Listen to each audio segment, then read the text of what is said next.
بسم اللہ الرحمن الرحیم۔ الصلاۃ والسلام علیک یا رسول اللہ، الصلاۃ والسلام علیک یا نبی اللہ، الصلاۃ والسلام علیک یا حبیب اللہ وعلی آلک واصحابک یا نور اللہ۔ خدا تعالی نے حضرت آدم علیہ السلام کا جسم مبارک تیار کیا تو فرشتوں نے ایک نئی شکل و صورت دیکھ کر تعجب کا اظہار کیا اور آپ علیہ السلام کی خوبصورتی دیکھ کر بھی خوش ہوئے۔ شیطان نے جو آپ علیہ السلام کو دیکھا تو کہنے لگا کہ بھلا یہ کیوں پیدا کیا گیا؟ پھر فرشتوں سے کہنے لگا کہ اگر خدا نے اسے ہم پر ترجیح دے دی تو تم کیا کرو گے؟ فرشتوں نے کہا کہ ہم اپنے رب کا حکم مانیں گے۔ تو شیطان اپنے جی میں کہنے لگا کہ خدا کی قسم، اگر خدا نے اسے مجھ پر ترجیح دے دی تو میں ہرگز خدا کا حکم نہیں مانوں گا بلکہ اسے ہلاک کر دوں گا۔ پھر شیطان نے حضرت آدم علیہ السلام کے جسم اقدس پر تھوک دیا جو آپ علیہ السلام کے مقام ناف پر پڑا۔ خدا تعالیٰ نے حضرت جبریل علیہ السلام کو حکم دیا کہ اتنی جگہ سے مٹی نکال دو۔ جبریل علیہ السلام نے جہاں تھوک پڑی تھی اس جگہ سے تھوک سمیت مٹی نکال دی۔ خدا نے اس مٹی سے کتا پیدا فرمایا۔ کتے میں 3 خصلتیں ہیں۔ اسے آدمی سے محبت ہے، رات کو جاگتا ہے اور آدمی کو کاٹتا ہے۔ آدمی سے اسے محبت اس لیے ہے کہ مٹی حضرت آدم علیہ السلام کی ہے۔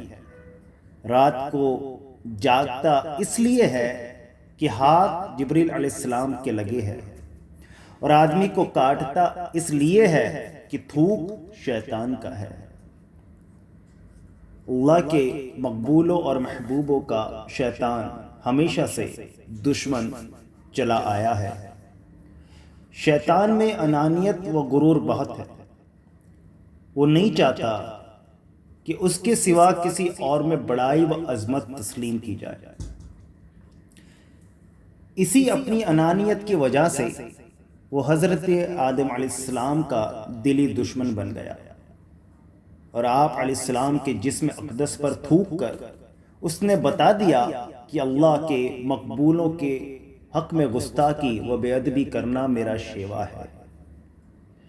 یہ بھی معلوم ہوا کہ اللہ تعالیٰ نے جو کچھ بھی پیدا فرمایا ہے وہ مبنی بر حکمت ہے۔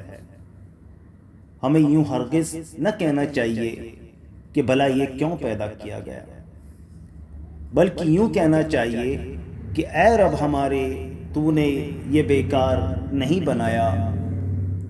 اور یہ بھی معلوم ہوا کہ خدا تعالیٰ کا حکم بلا چوں چیرا مان لینا فرشتوں کی سنت ہے، اور اس کے حکم کو حیل و حجت کر کے نہ ماننا شیطان کی خصلت ہے۔ لہٰذا ہمیں فرشتوں کی سنت کو اپنانا چاہیے، نہ کہ شیطان کی خصلت کو۔ خدا تعالیٰ نے جب سارے فرشتوں کو حکم دیا کہ آدم علیہ السلام کے آگے جھک جاؤ اور انہیں سجدہ کرو، تو سارے فرشتے سجدے میں گر پڑے، مگر شیطان سجدے میں نہ گرا، انکار کر گیا اور اکڑ گیا۔ سارے فرشتے تو سجدے میں تھے، لیکن شیطان حضرت آدم علیہ السلام کی طرف پیٹھ پھیرے کھڑا رہا۔ فرشتوں نے جب سجدے سے سر اٹھایا تو شیطان کو دیکھا کہ ملعون تکبر سے کھڑا ہے اور اس نے سجدہ نہیں کیا۔ تو سارے فرشتے اس امر پر خدا کا شکر کرتے ہوئے کہ انہیں سجدہ کرنے کی توفیق ملی، پھر سجدے میں گر گئے۔ اس طرح فرشتوں کے یہ 2 سجدے ہو گئے۔ شیطان نے تکبر کی وجہ سے حضرت آدم علیہ السلام کو سجدہ نہ کیا۔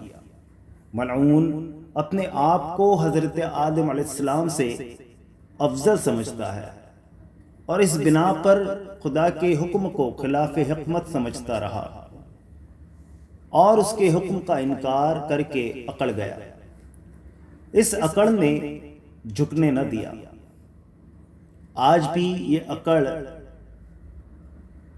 اکڑ ہی مسجد میں نہیں آنے دیتی ہے اور نماز نہیں پڑھنے دیتی۔ اللہ تعالیٰ کے حکم سے آدم علیہ السلام کو جب سارے فرشتوں نے سجدہ کیا اور شیطان سے پوچھا کہ میرا حکم پا کر تو نے آدم علیہ السلام کو سجدہ نہیں کیا، تو شیطان نے جواب دیا کہ میں آدم علیہ السلام سے بہتر ہوں، کیونکہ مجھے تو نے آگ سے بنایا ہے اور آدم علیہ السلام کو مٹی سے۔ آگ ظاہر لطیف اور نورانی ہے اور مٹی جسم کثیف اور ظلمانی ہے۔ پھر میں آگ ہو کر مٹی کے آگے، لطیف ہو کر کثیف کے آگے کیوں جھکتا؟ اللہ تعالیٰ نے فرمایا کہ نکل جا یہاں سے، تیرا کیا حق ہے کہ یہاں رہ کر اکڑے اور غرور کرے، نکل یہاں سے کہ تو ذلیل ہے۔ فلسفی شیطان اپنے جھوٹے فلسفے کے بنا پر خدا تعالیٰ کے حکم سے ٹکرا گیا اور خدا تعالیٰ کا حکم ہوتے ہوئے اپنے جھوٹے فلسفے کو سامنے لے آیا کہ میں چونکہ آگ سے ہوں اور آدم علیہ السلام مٹی سے، اور آگ مٹی سے افضل ہے، اس لیے جس کی اصل آگ ہوگی وہ افضل ہے اس سے جس کی اصل مٹی سے ہوگی۔ اس طرح ملعون نے اپنے آپ کو حضرت آدم علیہ السلام سے افضل سمجھ لیا اور اپنے اس فلسفے سے راندہ درگاہ ہو گیا، حالانکہ اس کا یہ فلسفہ بالکل غلط تھا، کیونکہ افضل وہ جسے مالک اور مولا فضیلت دے۔ فضیلت کا مدار اصل و ظاہر پر نہیں بلکہ مالک کی اطاعت و فرما برداری پر ہے۔ اس کے علاوہ آگ کا مٹی سے افضل ہونا اس لیے بھی صحیح نہیں کہ آگ میں تیش ترفع اور بے قراری پائی جاتی ہے اور ان باتوں سے تکبر پیدا ہوتا ہے۔ یہی وجہ ہے جو شیطان میں تکبر پیدا ہوا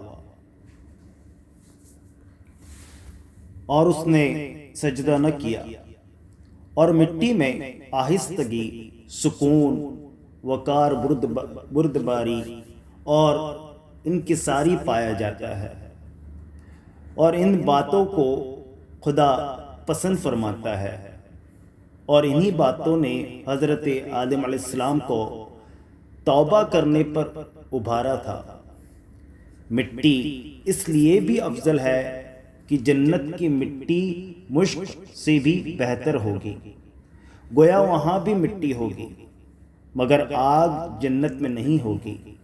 اس کے علاوہ آگ عذاب کا سبب ہے، مٹی نہیں، اور مٹی آگ سے بالکل بے احتیاز ہے، لیکن آگ کو مکان کی احتیاز ہے اور اس کا مکان مٹی ہے۔ مٹی سجدہ کی جگہ ہے، آگ نہیں۔ مٹی سے ملک آباد ہوتے ہیں اور آگ سے تباہ و برباد ہوتے ہیں۔ مٹی امانت دار ہے، جو چیز اس میں رکھی جائے اس کو محفوظ رکھتی ہے اور بڑھاتی ہے، جیسے کہ بیج، اور آگ ہر اس چیز کو جو اس میں آ جائے فنا کر دیتی ہے۔ باوجود ان امور کے مزے کی بات یہ ہے کہ مٹی آگ کو بجھا دیتی ہے اور آگ مٹی کو فنا نہیں کر سکتی۔ معلوم ہوا کہ فلسفی شیطان کا اپنا یہ فلسفہ بھی بیکار تھا کہ آگ مٹی سے افضل ہے، اور سب سے بڑی مہلک غلطی شیطان کی یہ تھی کہ خدا تعالیٰ کے حکم کے مقابلے میں اپنا فلسفہ لے آیا اور اپنی اس حرکت سے ہمیشہ کے لیے کافر و ملعون بن گیا۔ شیطان کے اس حال سے مسلمانوں کو عبرت حاصل کرنی چاہیے اور خدا کے احکام سن کر اپنی سائنسی عقل اور اپنے فلسفے کو کبھی نہیں لانا چاہیے، بلکہ خدا تعالیٰ کا حکم سن کر فرشتوں کی طرح فوراً اپنا سر تسلیم خم کر دینا چاہیے۔ وَمَا عَلَيْنَا إِلَّا الْبَلَاغُ الْمُبِينُ۔